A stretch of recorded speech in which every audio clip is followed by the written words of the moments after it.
मेरे प्यारे माताएं, बहनों, भाइयों और बंधुओं, सनातन धर्म चैनल में आपका स्वागत है। कृपा करके चैनल सब्सक्राइब करके बेल आइकॉन जरूर प्रेस करें ताकि न्यू वीडियो की नोटिफिकेशन आपको मिल जाए। तो चलिए शुरू करते हैं।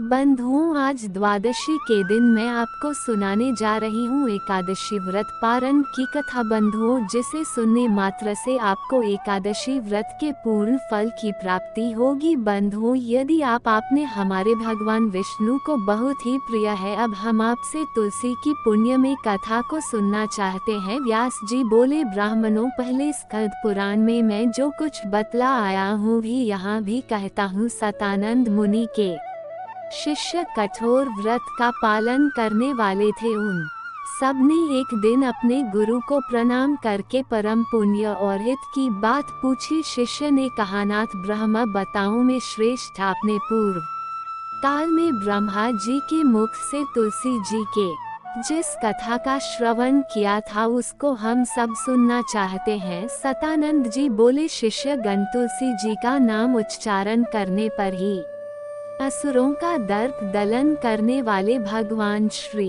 विष्णु प्रसन्न हो जाते हैं। मनुष्य के पाप नष्ट हो जाते हैं, उन्हें अक्षय पुण्य की प्राप्ति होती है, जिसके दर्शन मात्र से करोड़ों गोदान का फल प्राप्त होता है। उस तुलसी का पूजन और वंदन लोग क्यों न करें। कलयुग में संसार में वे मनुष्य धन्य है जिनके घर में शालग्राम शिला का पूजन संपन्न करने के लिए प्रतिदिन तुलसी का वृक्ष भूतल पर लहलहा रहता है। जो कलयुग में भगवान श्री केशव की पूजा के लिए पृथ्वी पर तुलसी का वृक्ष लगाते हैं, उन पर यदि यमराज अपने किंक सहित रुष्ट हो जाए तो भी वे उनका क्या कर सकते हैं। तुलसी तुम अमृत से उत्पन्न हुई हो और केशव को सदैव ही प्रिय हो। कल्याणी, मैं भगवान की पूजा के लिए तुम्हारे पत्तों को चुनता हूँ, तुम मेरे लिए वरदायिनी बनो। तुम्हारे श्री अंगों से उत्पन्न होने वाले पत्रों और मंजी हों द्वारा मैं सदा ही जिस प्रकार श्री हरि का पूजन कर सकूं वैसा उपाय करो। पवित्र अंगी तुलसी, तुम कली मल का नाश करने वाली हो। इस भाव के मंत्रों से जो तुलसी दलों को चुनकर उनसे भगवान वासुदेव का पूजन करता है, उसकी पूजा का करोड़ों गुना फल प्राप्त होता है। देवेश्वरी, बड़े बड़े देव भी तुम्हारे प्रभाव का गायन करते हैं। मुनि, सिद्ध, गंधर्व, पाताल निवासी, साक्षात नागराज, शेष संपूर्ण देवता भी तुम्हारे प्रभाव को नहीं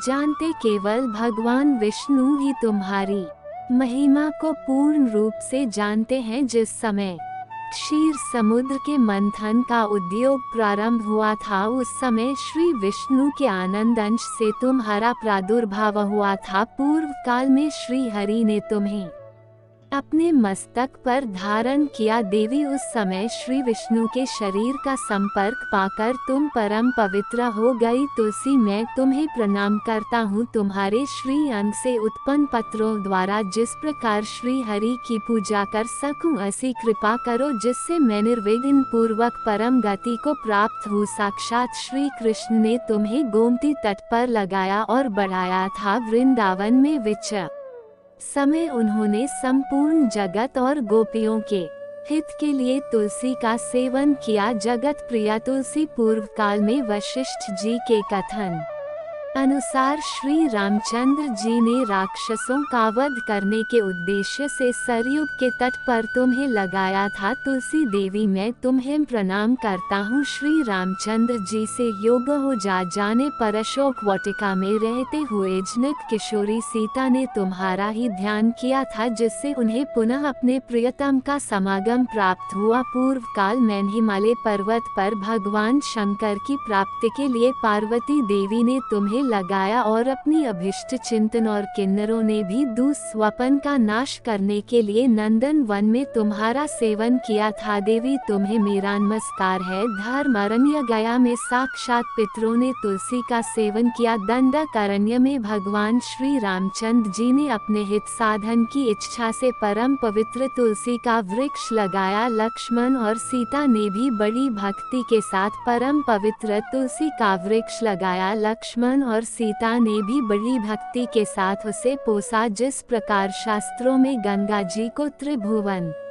सर्वव्यापिनी कहा गया है, उसी प्रकार तुलसी देवी भी संपूर्ण चराचर जगत में दृष्टिगोचर होती है। तुलसी का ग्रहण करके मनुष्य पादकों से मुक्त हो जाता है और मुनीश्वर तुलसी के सेवन से ब्रह्म हत्या भी दूर हो जाती है। तुलसी के पत्ते से टपकता हुआ जल जो अपने सिर पर धारण करता है उसे गंगा स्नान और 10 गोदान का फल प्राप्त होता है। देवी मुझ पर प्रसन्न हो, देवेश्वरी हरि प्रिय मुझ पर प्रसन्न हो जाओ। क्षीर सागर के मंथन से प्रकट हुई तुलसी देवी मैं तुम्हें प्रणाम करता हूँ। द्वादशी की रात्रि में जागरण करके जो इस तुलसी माँ की कथा को सुनता है, भगवान श्री विष्णु उसके 32 अपराध क्षमा कर देते है। बाल्य अवस्था, कुमार अवस्था, जवानी और बुढ़ापे में जितने पाप किए जाते हैं वे सब तुलसी स्तोत्र के पाठ से नष्ट हो जाते हैं। तुलसी के स्तोत्र से संतुष्ट होकर भगवान सुख और अभूदय प्रदान करते हैं। जिस घर में तुलसी जी की इस कथा को सुना जाता है, पढ़ा जाता है, उसका भी अशुभ नहीं होता, उसका सब मंगल ही होता है, किंचित भी अमंगल नहीं होता। उसके लिए सदा सूखा बना रहता है, वह घर प्रचुर धन धान्य से भरा रहता है। तुलसी जी की इस कथा को सुनने से मनुष्य के हृदय में भगवान विष्णु के प्रति अविचल भक्ति होती है, उसका वैष्णव से कभी वियोग नहीं होता। इतना ही नहीं, उसकी बुद्धि कभी अधर्म में प्रवृत्त ही होती। जो द्वादशी की रात्रि में जागरण करके तुलसी जी की इस कथा का पाठ करता है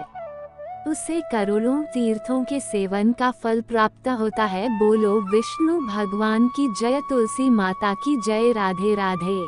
आपको हमारी वीडियो पसंद आए तो इसे लाइक करें और शेयर भी जरूर करें। कमेंट में राधे राधे लिखना ना भूलें।